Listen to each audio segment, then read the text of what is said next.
이때에 예수께서 갈릴리로부터 요단강에 이르러 요한에게 세례를 받으려 하시니 요한이 말려 이르되 내가 당신에게서 세례를 받아야 할 터인데 당신이 내게 오시나이까. 예수께서 대답하여 이르시되 이제 허락하라. 우리가 이와 같이 하여 모든 의를 이루는 것이 합당하니라 하시니 이에 요한이 허락하는지라. 예수께서 세례를 받으시고 곧 물에서 올라오실새 하늘이 열리고 하나님의 성령이 비둘기같이 내려 자기 위에 임하심을 보시더니 하늘로부터 소리가 있어 말씀하시되 이는 내 사랑하는 아들이요 내 기뻐하는 자라 하시니라. 아멘. 2022년 새해 첫 주가 되는 날입니다. 올해 이민년 우리 교단청의 주제는 앞에 현수막에 걸려있는 것처럼 어두운 후에 빛이 오며 생명과 치유와 회복의 역사를 소망하는 그런 주제를 담고 있습니다. 이 총의 주제에 맞춰서 우리 교회의 주제는 생명의 풍성함과 회복을 이루는 교회라고 요한복음 10장 10절과 로마서 8장 18절과 19절의 말씀을 중심으로 하나님의 회복을 소망하는 주제를 잡았습니다. 그래서 올해 주제의 성경은 바로 이러한 부분들을 다루고 있는데요. 성경과 교회의 주제의 말씀처럼 올해는 지난 2년여 동안 코로나 팬데믹의 위기와 환란을 넘어서 예수 그리스도의 생명의 빛이 풍성한 치유의 빛으로 다시 일상 회복이 되고 주관하는 생명이 치유되고 또 교회가 새롭게 변화되는 놀라운 역사가 임하는 귀한 은혜가 우리의 삶 속에 그리고 우리의 걸어가는 발걸음 속에 함께 하시기를 주님의 이름으로 간절히 축원을 합니다. 오늘 마태복음 14절과 3장 14절과 15절에는 요한과 예수님께서 대화한 내용이 나오고 있습니다.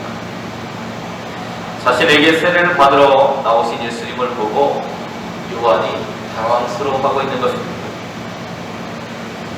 당시 요한은 회개의 세례를 선포하고 있었고 하나님의 나라가 가까이 오고 있다고 하면서 하나님의 나라를 준비하도록 사람들을 격려하고 있었습니다. 그런 요한에게 예수님께서 오셔서 세례를 받겠다고 하셨을 때 당황스러워했다는 것입니다. 그래서 요한은 내가 당신에게 세례를 받아야 할 터인데 당신이 내게 오십니까? 라고 되려 반문하고 있는 것입니다. 이 말을 들으신 예수님은 요한에게 이렇게 대답하십니다. 이제 허락하라. 우리가 이와 같이 하여 모든 의를 이루는 것이 합당하다. 이와 같이 하여서 모든 의를 이룬다 라고 하는 그런 표현을 쓰고 있는데요. 도대체 이게 무슨 말인가? 여기서 말하는 의라고 하는 것은 하나님만이 행하실 수 있는 하나님의 뜻을 가리키는 말이고, 그러면 하나님의 뜻은 무엇입니까? 그것은 당연히 저와 여러분 온 세상을 구원하시기 위한 하나님의 뜻입니다. 그런데 세례가 왜 하나님의 뜻이고 또 하나님의 구원을 이루는 길이 될 것입니다. 예수님이 세례를 받았다라고 하는 것이 의미하는 것이 무엇인가? 먼저는 예수님이 세례를 받으셨다라고 하는 것은 저와 여러분과 동일하게 인생의 길을 걸어가신다는 뜻입니다. 하나님이 사람이 되신 것이죠. 보이지 않는 하나님이 보이는 형상으로 나타나셨다는 것입니다. 요한복음 1장 14절에서는 이 모습을 이렇게 말하고 있어요. 말씀이 육신이 되었다. 우리가 소위 말하는 성육신 사건, 인간의 몸을 입고 우리에게 오셨다는 바로 그런 신앙을 가지고 고백하고 있는 것입니다. 예수님은 온전한 하나님이면서 온전한 사람이십니다. 하나님과 본질이 동등하신 분인 예수께서 사람과 동일한 한계를 가지고 세상에 오셨다는 것, 바로 그것이 기독교가 가지고 있는 신앙의 중심입니다. 빌립보서 2장 5절에서 11절에 보면 바울이 우리에게 이 내용을 정확하게 전달하고 있습니다. 너희 안에 이 마음을 품라. 곧 그리스도 예수의 마음이니 그는 근본 하나님의 본체시나 하나님과 동등됨을 취할 것으로 여기지 아니하시고 오히려 자기를 비워 종의 형체를 가지사 사람들과 같이 되셨고 사람의 모양으로 나타나사 자기를 낮추시고 죽기까지 복종하셨으니 곧 십자가에 죽으십니다. 이러므로 하나님의 그를 지극히 높여 모든 이름 위에 뛰어난 이름을 주사 하늘에 있는 자들과 땅에 있는 자들과 땅 아래에 있는 자들로 모든 무릎을 예수의 이름에 꿇게 하시고 모든 입으로 예수 그리스도를 주라 시인하여 하나님 아버지께 영광을 돌리게 하셨습니다. 바로 이것이 예수님의 오신 목적이고 또 예수님이 우리에게 오신 모습입니다. 세례를 봐도 바로 기독교 신앙의 중심을 바치고 있는 근거라고 말할 수 있습니다. 그러기에 예수님의 세례 사건은 우리와 같은 고통과 절망과 한탄의 그런 삶 속으로 하나님께서 우리와 같은 몸을 입고 오셨다라는 것을 말하고 있습니다. 또 다른 편에서 보면 이 사건은 예수님이 하나님의 뜻에 전적으로 순종하시겠다는 표현입니다. 세례는 단순히 죄의 씻김을 말하는 것이 아니라 새로운 삶을 향한 결단을 가리키는 것입니다. 지금까지 내가 살아왔던 삶의 길이 아니라 하나님의 뜻을 따라서 살겠습니다 라고 하는 것을 사람들에게 표면적으로 보여주는 것, 그것이 바로 세례라고 할 수 있습니다. 예수님은 자기에게 다가오는 운명 앞에서 결단하셔야만 했습니다. 그 운명이라고 하는 것은 여러분이 잘 아시는 대로 십자가의 길을 걷는 것입니다. 그것을 거절할 수도 때로는 거부할 수도 있었을 것입니다. 그러나 제자들은 계속해서 또한 피하라고 예수님께 요구했습니다. 여러분 잘 아시는 베드로가 그랬죠. 그러나 그것은 단순히 베드로 혼자 말하는 것이 아니라 제자들의 동일한 마음이었을 것입니다. 마태복음 16장 21절과 28절에 보면 예수님께서 예루살렘에 가서 고난받고 죽임 당할 것에 대해서 제자들에게 예고했을 때 베드로가 예수님을 뜯어말립니다. 어쩌면 베드로의 행위는 당연한 것입니다. 고난과 죽음은 메시아의 길이 아니라고 여겼기 때문이었습니다. 그래서 예수님은 그에게 이렇게 말씀하십니다. 사탄아, 내 뒤로 물러가라. 너는 나를 넘어지게 하는 자다. 내가 하나님의 일을 생각하지 아니하고 도리어 사람의 일을 생각한다. 예수님은 하나님의 아들로서 세례를 거부할 수도 있었습니다. 그리고 예루살렘에 들어가지 않을 수도 있었습니다. 십자가의 죽음을 피할 수도 있었습니다. 예수님에게도 그런 유혹이 왜 없었겠습니까? 겟세마네 동산에서의 기도의 내용은 바로 그 유혹이 있었음을 단적으로 보여줍니다. 그러나 예수님은 자신에게 다가오는 운명의 그 순간들을 피하고 싶지 않았습니다. 하나님 앞에 기도하고 결단하고 받아들였습니다. 그것이 바로 하나님의 뜻이라고 생각했고 그 길을 걷겠다고 순종했습니다. 세례는 바로 그 순종을 하겠습니다라는 예수님의 표현이었던 것입니다. 예수님께서 세례를 받으실 때 하늘이 열리고 성령이 임하고 하늘에서 소리가 들렸다고 말하고 있습니다. 세 가지 현상이 일어났습니다. 하늘이 열렸고요, 성령이 임했고 하늘에서 소리가 들렸습니다. 하늘이 열렸다고 말하고 있습니다. 여러분, 하늘이 열립니까? 아니요, 하늘은 이미 열려 있어요. 항상 하늘은 이미 열려 있는데 성경이 하늘이 열렸다 이렇게 표현하고 있습니다. 이것은 따로 열렸다는 것을 말하는 것이 아니라, 오늘 신약성경에서 하늘은 생명이 가득한 어떤 세계를 가리키는데요, 하늘은 본래적이고 궁극적인 생명이 숨어있는 그곳을 하늘이라고 말합니다. 저와 여러분이 늘 고백하는 주기도문의 첫 구절은 이렇게 시작을 합니다. 하늘에 계신 우리 아버지. 하나님께서 계신 곳을 하늘이라고 표현합니다. 다시 말하면 하늘은 비밀스러운 생명의 원천의 근거지를 가리키고 있습니다. 하나님께서 하늘에 계시다는 말은 생명의 원천이 하나님이라는 고백입니다. 따라서 예수님께서 세례 순간에 하늘이 열렸다라고 하는 것은 예수님이 이 땅에 속한 분이 아니라 하늘에 속한 분이라고 하는 것을 보여주는 것입니다. 또 예수님의 본질이 하늘로부터 온 것임을 우리에게 가르쳐주고 있는 것입니다. 또 성령이 비둘기같이 임했다고 말합니다. 이것도 어떤 궁극적인 사실을 문학적인 표현으로 우리에게 보여주고 있는 것입니다. 성령은 생명의 영이십니다. 그래서 바람처럼 자유롭게 세상의 생명 현상을 가능하게 하는 능력입니다. 창조의 힘과 종말의 힘과 부활의 힘이 다 성령입니다. 성령이 아니라면 생명은 불가능합니다.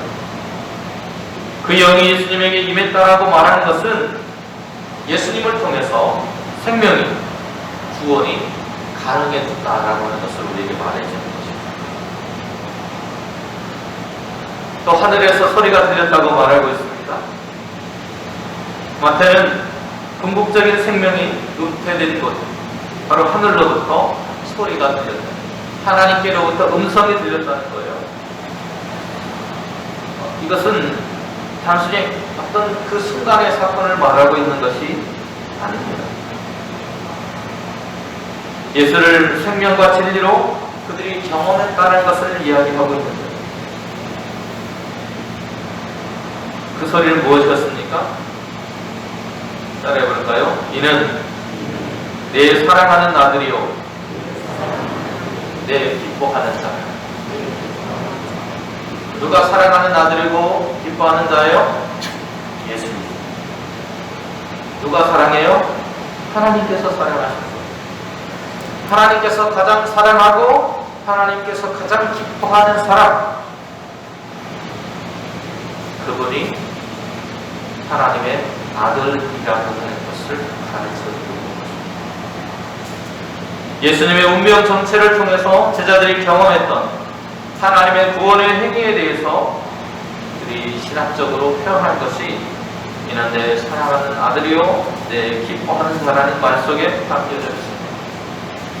예수님이 공생애 동안 행하셨던 모든 것들, 그리고 그 기간 동안 가르치셨던 모든 가르침들, 십자가와 부활까지 모든 것을 다 포함해서 그 모든 것들을 통해서 예수님을 바라봤을 때 예수님은 다른 사람이 아니라 하나님의 아들이셨다는 것을 보여주는 것입니다. 그래서 예수님이 세례 받으실 때 하늘이 열렸고 성령이 임했고 소리가 났다는 것입니다. 예수님의 세례는 단순한 종교의식을 말하는 것이 아닙니다. 훨씬 더 본질적인 사건, 그분이 하나님의 아들로서 우리의 삶 속에 오셨다라고 하는 것을 보여주고 있는 사건입니다. 하늘로부터 예수님을 하나님께서 사랑하신 아들이요 기뻐하는 자라는 음성이 들려왔습니다. 이것은 시편 2편 7절에 너는 내 아들이라 오늘 내가 너를 낳았구나 라고 하는 예언과 이사야서 42장 1절에 내가 붙드는 나의 종 내 마음에 기뻐하는 자 곧 나의 택한 사람을 보라 내가 나의 영을 그에게 주었은즉 그가 이방의 성의를 베풀리라 하는 말씀. 이 두 가지의 말씀을 예언이 성취되었음을 보여주는 사건입니다. 여호와의 종에 대한 예언을 함께 묶어서 바로 이스라엘을 회복하려는 구약의 옛 언약의 성취가 예수님을 통해서 온전히 성취되었다는 것을 보여주는 것입니다. 앞에서 설명드린 대로 예수님께서 세례를 받으신 것은 사람의 몸을 입고 자기를 비워서 종의 형체를 입으심으로 인간의 삶 속에 들어오셨다는 것을 보여주는 것입니다. 우리와 전혀 동떨어진 분이 아니라 우리가 경험하고 있는 고통과 아픔의 그 현실을 함께 경험하시는, 그래서 누구보다도 우리의 아픔을 잘 아시는 분이라고 말하고 있는 것입니다.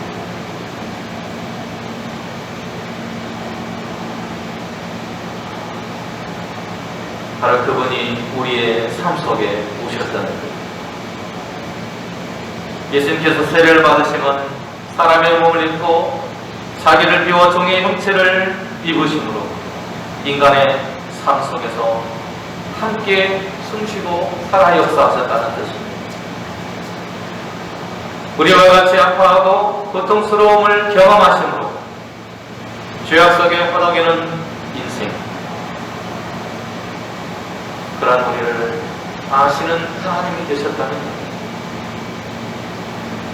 이사야서 66장 18절에서 그런 하나님의 모습을 이렇게 그리고 있습니다.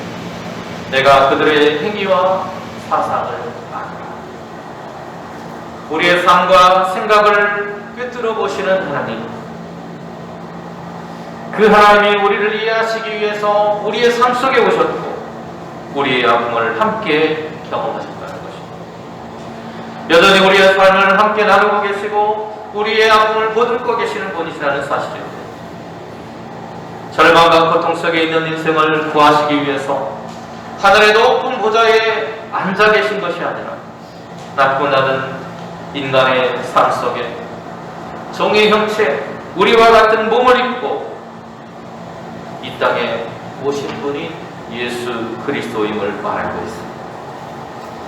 인간을 구원하시기 위해서 하나님의 뜻에 전적으로 순종하심으로 십자가를 지시기 위해 오신 인류의 유일한 소망 되시는 분, 그분이 하나님의 아들이신 예수님, 내가 사랑하고 내가 기뻐하는 자라고 말하는 하나님의 아들이신 것입니다.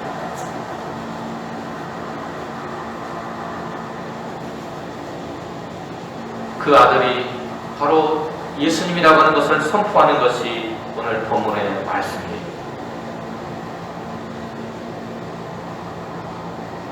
우리를 생명으로 인도하실 바로 그분이 예수 그리스도라고 하는 것을 선포하고 있는 것입니다. 요한계시록 21장 23절은 이렇게 우리에게 말합니다.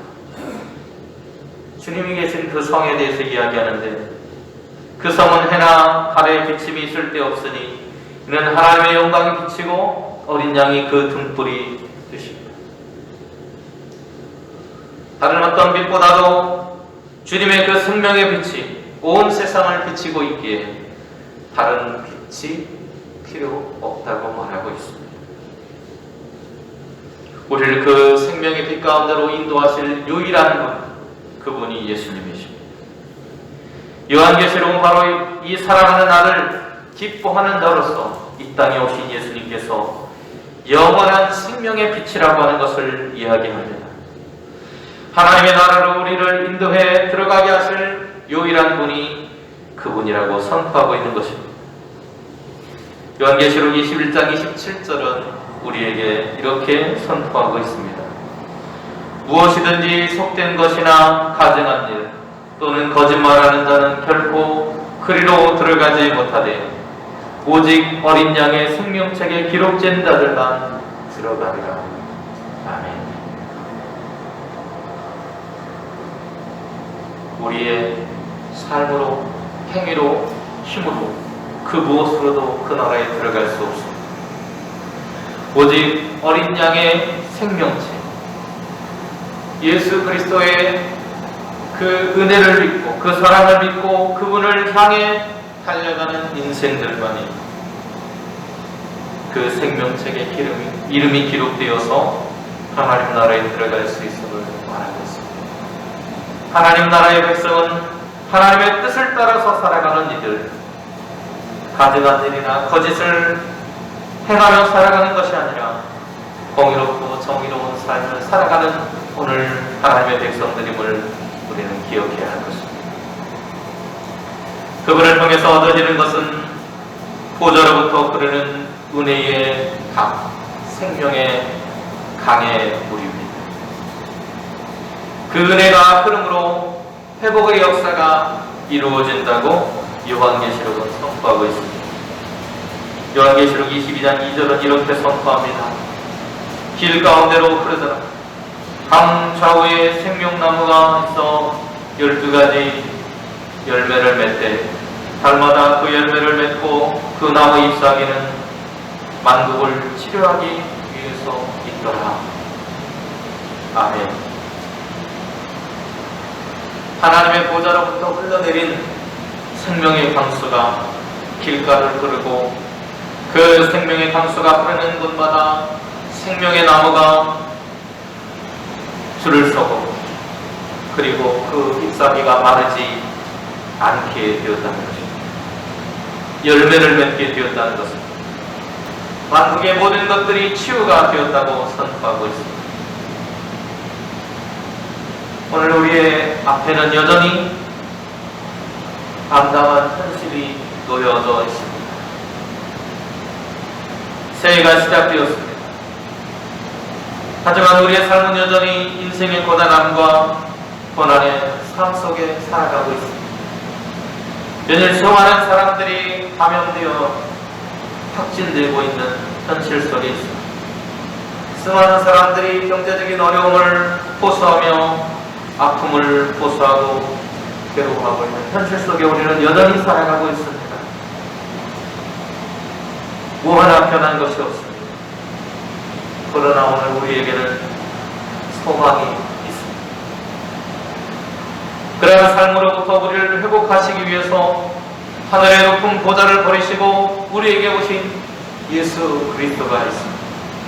그 예수 그리스도를 구주로 믿는 교회에게는 주님께서 그들을 사랑하시고 그들의 삶을 끌어안으셨던 것처럼 그 사명을 이어가야만 할 책임이 있습니다.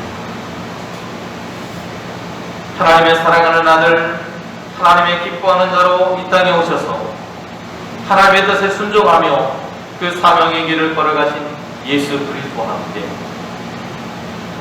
올 한해 우리의 삶이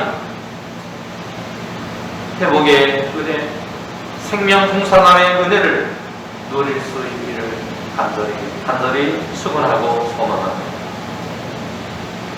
내가 지을 새 하늘과 새 땅이 네 앞에 항상 있는 것 같이 너희 자손과 너희 이름이 항상 있으리라. 여호와의 말이냐. 여호와가 말하노라. 매월 초하루와 내 안식일의 모든 혈육이 네 앞에 나와 예배할 것이라. 아멘. 올 한해도 하나님과 동행하며 예배의 기쁨을 누리시고 또 하나님을 향한 우리의 믿음의 발걸음, 또 우리의 이웃을 향한 우리의 사랑의 마음을 놓치지 않고 예수 그리스도께서 하나님의 아들로 이 땅에 오셔서 사랑하신 그 그 사람들을 사랑하고 아낄 수 있는 우리 용산교회가 될 수 있기를 주님의 이름으로 축원을 드립니다. 기도하시겠습니다. 은혜로우신 하나님, 하나님의 크신 사랑과 은혜로 새해를 맞았습니다. 여전히 암담하고 고단한 고난의 여정이 우리 앞에 펼쳐져 있습니다. 하지만 우리는 좌절하지 않고 절망하지 않습니다. 참 소망 되신 주님께서 우리의 아픔을 안아주셨고 우리를 회복하시기 위해 이 땅에 오셨음을 다시 한번 기억하기 때문입니다. 오늘 그 예수 그리스도를 주로 모시고 살아가겠다고 결단한 용산교회, 그리고 온 세계의 교회가 한마음 한뜻이 되어 그 사명의 길을 걸어갈 수 있도록 도와주시고, 예수께서 온 생명 다해 세상을 사랑하신 것처럼 우리도 그 세상을 사랑할 수 있는 공동체가 될 수 있도록 은혜를 베풀어 주시옵소서. 예수님의 이름으로 기도드립니다. 아멘.